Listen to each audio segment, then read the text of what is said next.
А что робит Порошенко?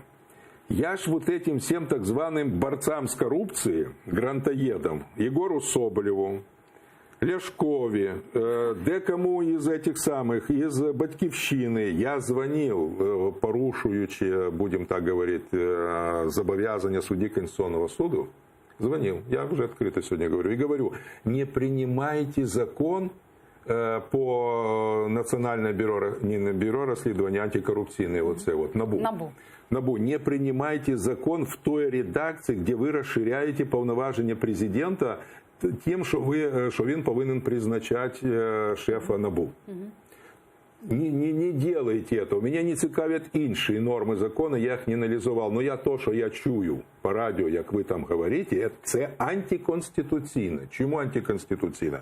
Тому що у президента і у Верховної Ради лише ті повноваження, які виписані в Конституції. І це зараз новий президент наділяє себе, хоче наділити. Он хоче наділити. Ми говоримо поки про текст. І є 3 рішення Конституційного суду, і попереднього передо мною першого скликання, і наше рішення, де ми цю доктрину 100% послідовно підтверджували. Тому ніякими законами, повноваження ні Верховної Ради, ні президента законами, ми не говоримо зміни до Конституції, законами не можуть бути розширені. Тому открываем Конституцию, там написано, что он, в какой способ он призначает шефа СБУ, в какой способ Держтелерадио, или как оно там сьогодні називається, судді призначает, прочее.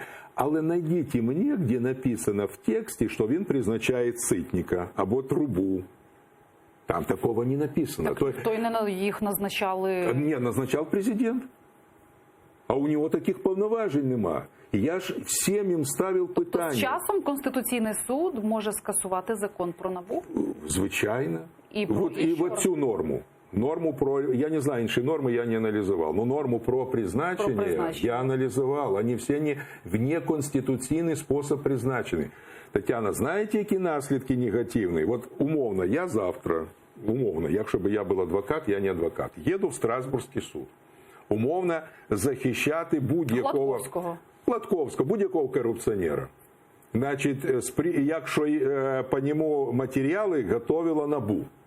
І говорю, в Страсбурзькому суді візьміть всі ці матеріали, викиньте в урну. Чому? Тому що вони всі зібрані в незаконний спосіб. Чому незаконний?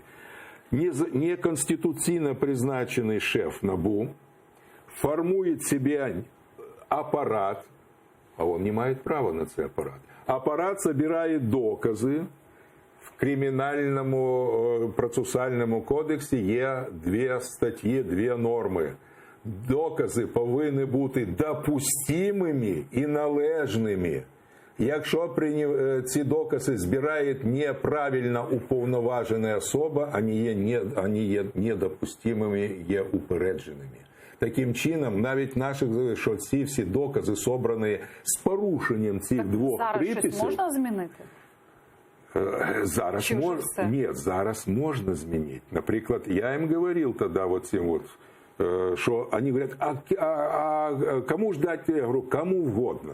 Кому угодно. Хочете Кабінету міністрів, хочете вибирайте народом на голосування, хочете створювати яку-будь комісію для призначення шефа НАБУ і шефа ДБР, значить, але не давайте ці повноваження ні собі, Верховній Раді, ні президенту, тому що це антиконституційно. І якщо б я таку аргументацію мовно наводив в Страсбурзькому суді, я не знаю, як Страсбурзький суд би до мене прислухався. Они же там полюбляют букву закона. Может, и отсюда у нас нема серьезных справ по антикоррупционной деятельности. Ну, там поймали 2 голів там райрад чи ще чего-то. У нас же нема серьезных справ.